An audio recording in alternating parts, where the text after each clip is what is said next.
하나님 말씀은 골로새서 1장 24절에서 27절까지 말씀 봉독합니다.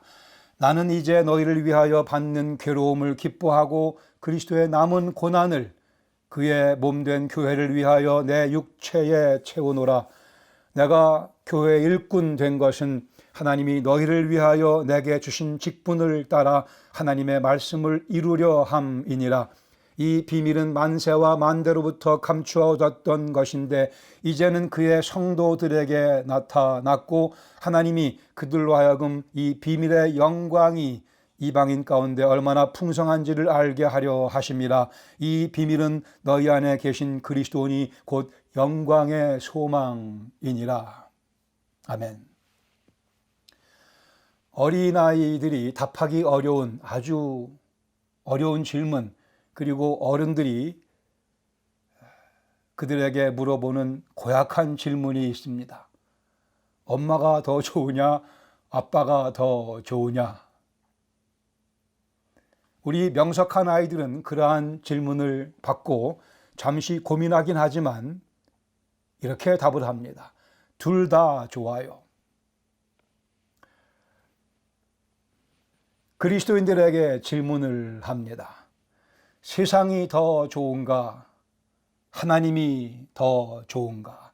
세상을 더 사랑하는가? 하나님을 더 사랑하는가? 이에 대해 어떤 그리스도인은 둘 다요 라고 답을 합니다. 어리석은 답변이고 틀린 답변입니다. 그러나 실상 솔직한 답변일 수도 있다 여겨집니다.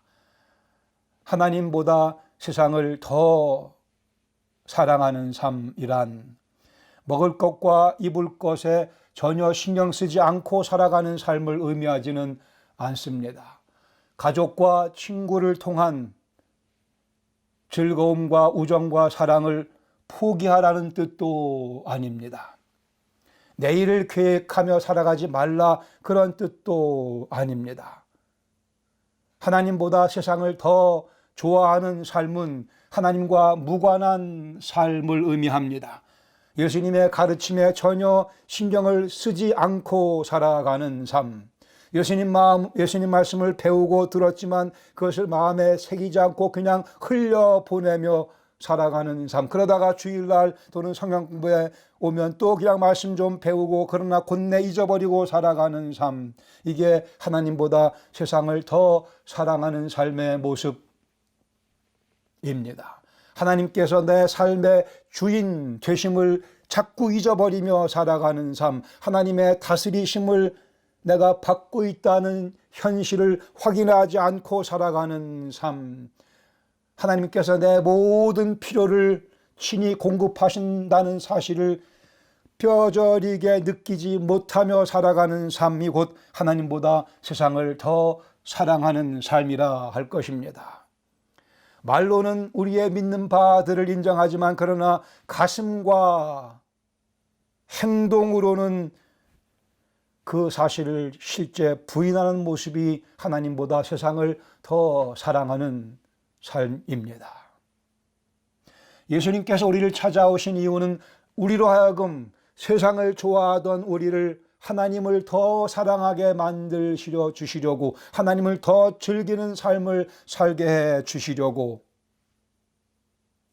그래 예수님 사람이 되어 십자가를 지시며 우리를 위해 죽으시고 부활하시며 우리를 전혀 새로운 삶의 스타일로, 전혀 새로운 삶 속으로 옮겨주셨습니다. 그러게 지금까지는 맛보지 못하던 참된 즐거움과 참된 기쁨과 참된 영혼의 만족감을 마음껏 누리며 살게 해주시기 위해 예수님께서 당신의 몸을 깨뜨리기까지 하시며 당신의 피를 쏟아 부어 가시며 우리를 위해 죽으시고 우리를 위해 부활하신 것입니다.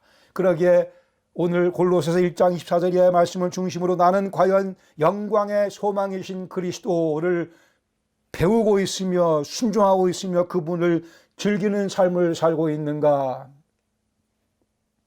함께 교훈받기를 원합니다. 다시요, 본문에 주목할 만한 중요한 표현 또는 개념이 두 가지가 있습니다. 그리스도의 남은 고난 그리고 영광의 소망이신 그리스도, 그리스도의 남은 고난 또한 영광의 소망이신 그리스도. 24절에서 사도 바울은 그리스도의 남은 고난이 있으며 그 고난을 그리스도의 몸인 교회를 위하여 자기 육체에 채우노라라고 자랑스럽게 선포하고 있습니다. 이것이 내 인생 살아가는 특권이라고. 이 말씀은 예수님께서 십자가에서 우리의 구원을 완성하셨습니다. 그래 이제 그 완성된 구원의 메시지를 믿고 구원받은 우리가 주님 공중 재림하실 때까지 사는 그 기간 동안에 세상이 악하기 때문에 교회를, 그리스도의 몸된 교회를, 그리스도 믿는 사람들을 박해하며 조롱하며 미워할 것이라는 말씀이 담겨져 있죠. 그러기에 우리가 경건하게 살면서 받게 되는 박해, 고난, 이것을 그리스도의 남은 고난이라고 사도 바울은 설명해 주고 있습니다. 그러기에 그 그리스도의 남은 고난을 그리스도의 몸된 교회를 위하여 내 육체에 채운다고 하는 말씀의 의미는 내가 경건하게 살겠노라, 내가 그리스도를 위해 그 이름을 위하여 박해를 받는 것을 특권으로 알겠노라, 그런 의미입니다. 25절에 보시면 하나님 주신 바울의 직분에 대해 또 사명에 대해 말씀합니다. 내가 교회 일꾼 된 것은 하나님이 너희를 위하여 내게 주신 직분을 따라, 그 사명을 내가 따라 하나님 말씀을 이루려 함이라. 하나님의 섭리에 의해 사도 바울은 이방인들에게 복음을 증거하는 사도로 부름받았으며 복음을 전파할 뿐 아니고 그 복음의 능력이 성령의 역사하심을 통하여 그 복음을 받아들이는 사람들의 인격과 삶 속에서 열매로 맺혀지는 그 일이 이루어질 때까지 나는 수고하겠노라, 그렇게 바울이 말씀하고 있습니다. 그러면서 26절에 보시면 비밀에 대해서, 감추어졌던 비밀에 대해서 말씀을 합니다. 이 비밀은, 여기서 이 비밀은 바로 그 앞에 있던 말씀을 의미합니다. 만세와 만대로부터 감춰졌던 것인데 이제는 그의 성도들에게 나타났고, 과거에 감춰져 있었는데, 구약시대에 감춰져 있었는데 그리스도 예수께서 오심으로 하여, 그리고 그의 교회 가운데 사도들을 통하여 주님께서 계시해 주신, 새롭게 알려주신 말씀, 그 말씀, 그 비밀, 이때 이 비밀은 또한 동시에 영광스러운 비밀이라고 27절에서 말씀합니다. 하나님이 그들로 하여금 이 비밀의 영광이 이방인 가운데, 특별히 이방인 가운데 얼마나 풍성한지를 알게 해주셨다고 말씀합니다. 비밀의 영광, 우리에게 영광이 되는 비밀이고 하나님의 영광을 선포하는 비밀이기도 합니다. 그 내용의 핵심에는 너희 안에 계신 그리스도라 말씀하며 곧 영광의 소망이시라고 말씀합니다. 이 비밀은 우리 안에 계신 그리스도시요, 그 그리스도께서는 영광의 소망이시라고요. 이게 그리스도 예수의 복음의 핵심입니다. 그리스도께서 영광의 소망이신 그분께서 우리 안에, 내 안에 들어와 계신다고 하는 사실, 여기서 사도 바울은 특별한 가르침을 우리에게 주고 있습니다. 에베소서 3장 5절 말씀을 같이 보시면, 이제 그의 거룩한 사도들과 선지자들에게 성령으로 나타나신 것 같이 다른 세대에서는 사람의 아들들에게 알리지 아니하셨으니, 과거에는 알리지 아니하셨으나 이제는 그리스도 예수의 강림을 통하여 그의 사도들에게 알려주신 바, 이는 이방인들이 복음으로 말미암아 그리스도 예수 안에서 함께 상속자가 되고 함께 지체가 되고 함께 약속에 참여한 자가 되게 하려 함이라. 즉 우리 교회에 대해서 말씀하고 있습니다. 구약에는 계시지 않았던 그 교회, 예수님께서 내가 이 반석 위에 내 교회를 세우겠다 말씀하시면서 이 교회를 새롭게 창출해 내시고 그 가운데 사람 사이에 아무런 구별이 없이 모두가 다 함께 상속자가 되고 함께 지체가 되고 함께 약속에 참여한 자가 되게 하여 우리 가운데 영광의 소망이신 그리스도께서 공통 분모로 존재하시며 좌정하시며 우리를 하나로 묶어 주시겠다고 하는 그러한 계획을 이 말씀, 이 비밀 가운데 밝혀서 계시해 주고 계십니다. 즉 이 말씀은 우리 교회에 관하여, 은혜와 영광 교회에 관하여 말씀하고 있는 귀한 가르침인 것을 다시 한번 상기하시기 바랍니다. 그러기에 이 말씀을 근거로 오늘 함께 교훈 나누기 원합니다. 우리 교회는 영광의 소망이신 그리스도의 말씀을 이루어 갑니다. 25절에 다시요, 내가 교회의 일꾼 된 것은 하나님이 너희를 위하여 내게 주신 직분을 따라 하나님의 말씀을 이루려 함이니라. 크리스천 라이프는 말씀을 이루어가는 과정입니다. 인류 역사 가운데 또 온 우주 역사 가운데 가장 만족스러운 삶을 산 사람이 누구라 생각하십니까? 성경적으로 본다면 사도 바울일 것 같습니다. 그러나 사도 바울에도 삶에도 여러 가지 부족함이 있었고 이 질문에 대한 답의 정답은 사람으로 오신 예수님이십니다. 예수님은 분명 하나님이시지만 동시에 100% 사람으로 이 땅에 어머니의 몸을 통해서 사람으로 태어나셨습니다. 그리고 30여 년 이 땅에 사람으로 살아가셨습니다. 우리가 느끼는 배고픔과 외로움과 아픔과 고통 모든 경험을 다 하셨지만 죄는 없는 분이라고 말씀을 하십니다. 그러기에 그분의 영혼 속이야말로 만족의 삶이었을 것입니다. 아니 배고픈 적이 있고 목마른 적이 있었다고 성경을 말씀하며 그가 피곤했다고 말씀하며 때로는 그의 심령이 번민한다고 말씀하지만 그러나 그 번민 속에서도 예수님께서는 하나님 아버지와 함께 하시며 거기서 영혼의 만족감을 잃어버리지는 않으셨습니다. 아니 예수님은 십자가에 달려 돌아가셨습니다. 아니 예수님께서는 십자가에서 죽기 위해 사람이 되어 우리를 찾아오셨습니다. 그럼에도 불구하고 예수님의 삶은 완벽하게 100%로 만족스러운 기쁨의 연속이며 즐거움의 연속인 삶을 사셨습니다. 우리에게 완벽한 사람의 모습을 보여주시고 우리에게 완벽한 모범을 보여주셨습니다. 말씀을 가르치셨고 말씀의 본을 보이시며 우리도 예수님 누렸던 그 완벽한 만족의 삶을 살 수 있도록 해 주셨습니다. 예수님은 우리 속에 계시는 영광의 소망이십니다.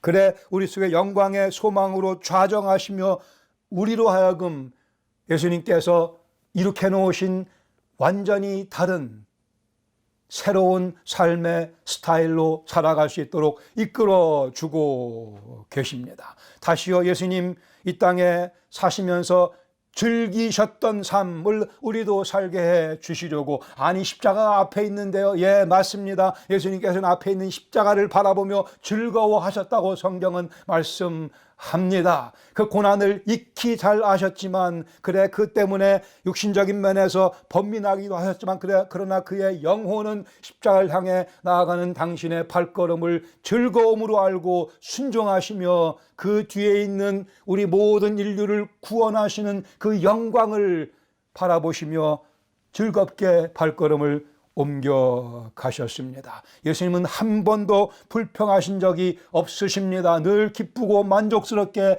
사셨습니다. 왜요?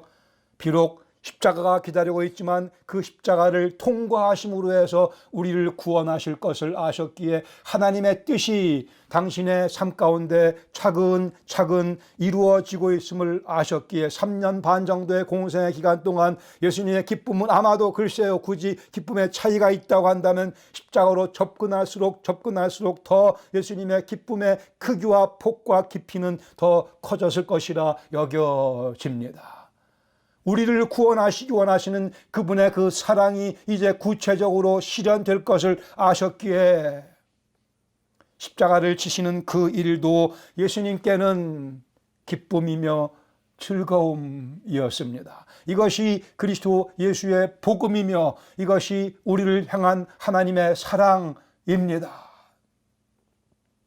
우리는 그 사랑을 힘입어 오늘 그리스도인이라 하는 은혜를 누리고 있습니다. 왜요? 우리에게 예수님께서는 새로운 삶의 스타일로 살아가게 해 주시기 위해서 우리는 이것을 구원이라 부르기도 하죠. 전혀 새로운 인생 스타일입니다. 그러나 이를 방해하는 세 가지 요소가 있죠. 사탄이 그리하며 세상이 그리하며 우리 속에 남아있는 옛사람이 우리로 하여금 이 새로운 삶의 스타일을 살아가는 것을 방해하고 있습니다. 페르시아에서 묘기 대회가 있었다고 합니다. 자기들이 기르는 동물 가운데 가장 묘기를 잘 부리는 동물들을 가지고 컨테스트 했는데 거기서 1등한 사람이 있어요. 드디어 그 페르시아 황제 앞에서 1등한 사람이 자기의 그 묘기를 보여주게 됩니다. 고양이 한 마리가 쟁반 위에 7개 잔에 포도주 잔에 포도주를 완전히 가득 채우고 그 쟁반을 앞발 중에 한 발로 딱 받쳐들고 두 발로 서서 걸어 나옵니다. 그런데 그 쟁반 위에 있는 포도주 잔에 있는 포도주가 전혀 흘러넘치지를 않아요. 완전히 가득 찼는데 게다가 이 고양이는 거기서 춤을 추기 시작을 합니다. 빙글빙글 돌며 춤을 추지만 그러나 포도주 잔이 전혀 넘쳐 흐르지를 않습니다. 그러다 갑자기 막 달려가다가 급정거를 하고 돌아서 또 막 달려가다가 또 급정거를 하고 하지만 그러나 전혀 이 포도주 잔에 포도주가 넘쳐 흐르지를 않습니다. 황제가 그 모습 바라보면서 너무 놀라하며 과연 가히 1등할 만하구나 하면서 찬사를 보내고 즐거워하고 있었는데 그때 갑자기 저쪽에서 쥐가 한 마리 딱 나타나게 됩니다. 이 고양이가 그 쥐를 보는 순간 그 쟁반을 내동댕이 쳐버리고 쥐를 잡으러 달려가고 말았다고 합니다. 우리 속에 남아있는 옛사람이 우리 속에 유혹을 불러일으키며 우리를 공격해오는 사탄이 또는 이 세상이 우리의 새로운 삶의 스타일을 고양이가 쥐를 보며 달려가듯이 망쳐버릴 수 있습니다. 주님 교제하며 잘 살다가 갑자기 왜 내가 일어나 싶을 정도로 엉뚱하게 범죄에 발을 집어넣고 마는, 범죄를 향하여 손을 뻗치고 마는, 고양이가 본능적으로 쥐를 보고 달려가듯이 때로는 우리 속에 있는 옛사람이 우리를 과거의 모습으로 썩었던 구습을 쫓는 그 삶의 스타일로 우리를 몰아넣는 그러한 경험도 종종 하게 됩니다. 그러기에 주께서 허락하신 새로운 삶의 스타일대로 살기 위해서 우리에게 말씀이 필요하며, 그러기에 예수님께서 그렇게 열심히 우리에게 말씀을 가르쳐 주셨고 오늘도 우리에게 그 말씀을 가르쳐 주고 계십니다. 그러기에 그리스도인의 삶이란, 그리스도 안에서의 새로운 삶의 라이프 스타일이라고 하는 것은 말씀을 이루어가는 과정입니다. 한 번 말씀을 잔뜩 배움으로 해결되는 것이 아니고 그 말씀을 꼭꼭 씹어가며 잘 소화시킴으로 해서 그 말씀의 영양분이 계속 우리 영혼을 공급해 줌으로 해서 우리 속에 옛사람이 남아있긴 하나 그 옛사람을 그 말씀으로 누르며 새사람이 승리할 수 있도록 하는 훈련의 과정, 그리고 그 훈련 가운데 승리를 맛보는 기쁨의 과정, 이것이 곧 그리스도인의 삶입니다. 시편 63편 6절에 다윗은 이렇게 노래합니다. 내가 나의 침상에서 주를 기억하며 새벽에 주의 말씀을 작은 소리로 읊조리나이다. 침상에서라는 표현이 중요합니다. 어떻게 침상에서 어떻게 해야 된다고요? 침상에서 주를 기억하며 잠자리에 들 때 아침에 깨자마자 주를 기억하며 새벽에 주의 말씀을 내가 작은 소리로 읊조리나이다. 읊조린다고 되어 있는 표현 때로는 묵상이라고 번역하기도 합니다.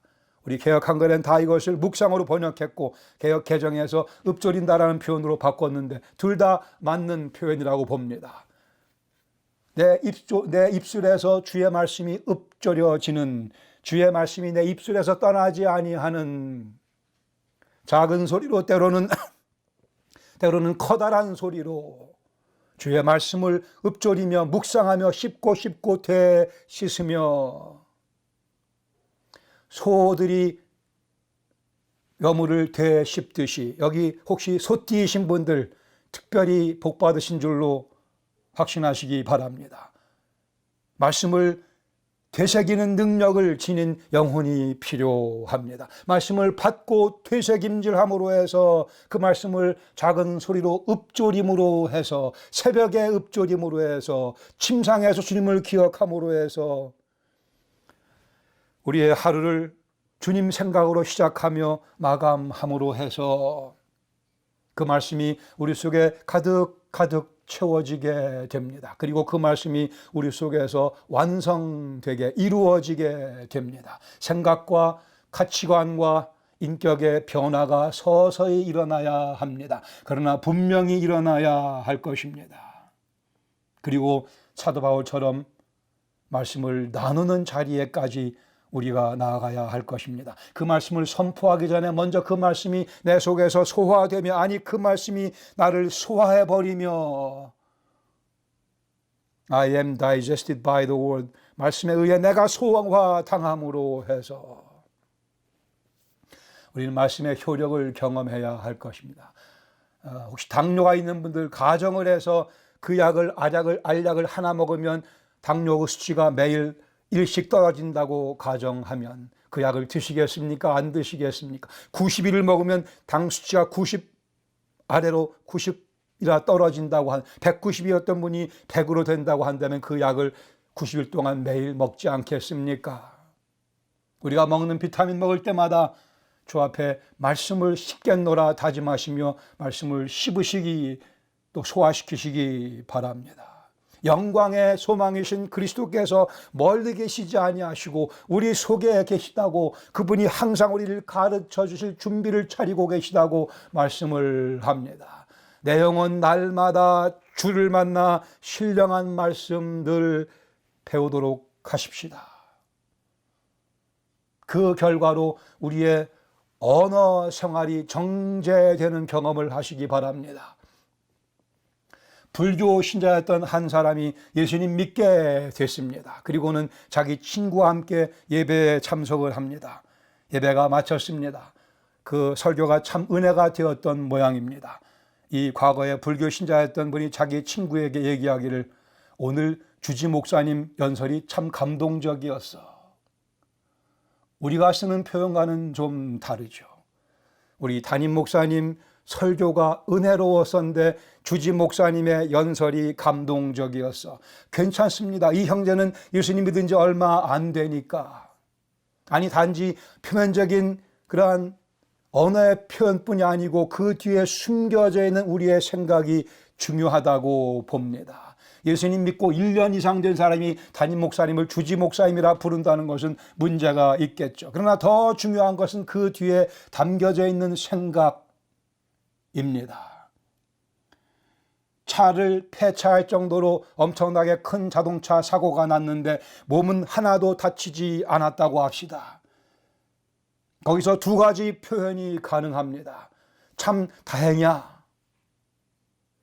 참 감사해. 우리 믿는 사람, 우리 은혜와 영광교회, 이 대단한 교회, 은혜와 영광교회 성도님들 속에서 그런 상황 가운데 다행이야 라고는 말씀하지 마시기를 제가 간절히 부탁드립니다. 다행이라뇨? 무슨 소리를 하고 계십니까? 하나님의 은혜이기에 감사하셔야죠. 이것이 제가 우리 이 표현 밑에 깔려있는 깊은 생각의 반영이기 때문에 이렇게 말씀을 드립니다. 다행이라뇨? 그건 하나님 모르는 사람들이나 하는 소리이죠. 감사의 제목 하나님께서 내 삶을 그 가운데, 그 상황 가운데서 지켜주셨으니 그 은혜를 하나님께 찬양으로, 감사로 표현하는 것이 당연히 맞다고 여겨집니다. 깊은 곳에서 생각의 변화가 우리에게 필요하며 이것이 말씀을 이루어가는 과정입니다. 우리가 언제 하나님께 기도드리면서 하나님 차 사고 났는데 몸이 괜찮으니 하나님 참 다행이네요, 이렇게 기도드리지는 않지 않습니까? 기도드릴 때 우리의 그 마음, 평상시 생활에서 우리가 표현하는 그 표현이 같아야 할 것이라는 말씀입니다. 주님께 기도드릴 때 우리의 정신 상태와 우리의 마음 상태가 우리의 일상생활 가운데 그대로 표현되기 위해서는 내 힘으로는 불가능하며 내 속에서 말씀이 이루어져 갈 때 영광의 소망이신 그리스도께서 나에게 말씀을 가르쳐 주시는 그 경험을 할 때에 우리의 내면과 우리의 살아가는 모습이 하나가 될 수 있으며 우리가 기도드릴 때 드렸던 그 표현과 그 내용들이 참 우리의 영혼의 가장 깊숙한 곳에서부터 흘러나오는 것임이 확인된다는 말씀입니다. 말씀이 우리 속에 이루어질 때 우리의 취향까지도 바뀌게 됩니다. 커피를 좋아하던 분이 둥글레 차를 좋아한다, 그런 말씀은 아닙니다. 우리 영적 취향이, 내가 좋아하며 내가 더 관심 많이 가졌던 것이 바뀌기 시작을 할 것입니다. 조금 있으면 이제 NFL 풋볼 시즌이 시작되고 저는 그것을 굉장히 기다리고 있는 사람입니다. 풋볼을 더 이상 보지 않는다는 말씀이 아니고 골프를 더 이상 치지 않는다는 말씀이 아니고 우리가 무엇을 하든지 그 가운데 영적 의미를 발견하며 이것이 주님께 영광이 될 것인가 아닌가를 확인하며 그 궁극적인 목표를 분명히 확인하며 우리의 모든 취미 생활도 이루어질 것이라는 말씀을 드리는 것입니다. 우리의 생각이 바뀌며 언어 생활이 바뀌며 우리의 취향까지 바뀌며, 그래, 우리의 취향이 더럽고 추잡한 죄악이 아니요 고상한 아름다운 고결한 하나님 말씀에 준하는 것들로, 아니면 그 말씀을 이루어 드리기 위해 우리가 운동하는 차원에서 골프를 운동을 하고 내 영혼의 정신적인 휴식을 위해서 취미 생활을 하고 말씀을 소화하며 말씀에 의해 소화를 당하기 위해 침상에서 주님을 기억하며 새벽에 주의 말씀을 조용히 읊조리는, 묵상하는 그러한 훈련이 필요합니다. 이 훈련이 우리 속에 이루어지게 될 때 나도 모르는 사이에 이 말씀을 나누고 싶은 그러한 의욕이 우리 속에서 솟구치게 될 것입니다. 이 내용이 우리 교회가 함께 공감하는 내용이기를 간절히 바랍니다. 말씀에 의해 소화를 당하지 못하면 우리의 그리스도 안에서의 새로운 삶의 스타일이 효력을 발생할 수 없습니다. 새벽에 주를 기억하며 침상에서 주를 기억하며 새벽에 주의 말씀을 읊조리는 습관, 이것이 우리 모든 성도님들이 함께 추구하는 영적 습관이 되기를 간절히 바랍니다. 하나님 말씀은 고결하며 고상하며 아름답습니다. 우리의 인격과 우리의 삶도 주님의 은혜로 고결해지며 고상해지며 아름다워질 수 있기를 간절히 바랍니다. 옛사람의 모습이 우리 속에 남아있으면 그것이 밖으로 계속해서 삐져나오기 마련입니다. 일터에서 섬기는 자의 자세가 필요합니다. 일터에서 제자의 모습이 은은하게 은근히 그러나 지속적으로 보여져야 할 것입니다. 내 말 하나가, 내 행동 하나가 그리스도를 대변하며 복음을 설명하고 있다는 사실을 상기하시고 잊어버리지 마십시다. 일터에서의 내가 그리스도인으로서 보여주는 모든 모습 하나하나가 내 주 예수님 모르는 사람들에게 이것이 예수 믿는 사람의 모습이구나라는 인상을 강하게 주고 있다는 사실입니다. 내 주위에 있는 사람들이 나의 경쟁의 대상이 아니요 내 섬김의 대상인 것을 기억하십시다. 그것을 위해 주님께서 우리를 그 자리에 파송하셨습니다. 내 주위에 있는 영혼들이 내가 이용할 대상이 아니고 내가 섬겨야 할 대상인 것을 다시 한번 기억하시기 바랍니다. 그 일을 위해 주님께서 우리에게 그 사업처를 허락하셨습니다.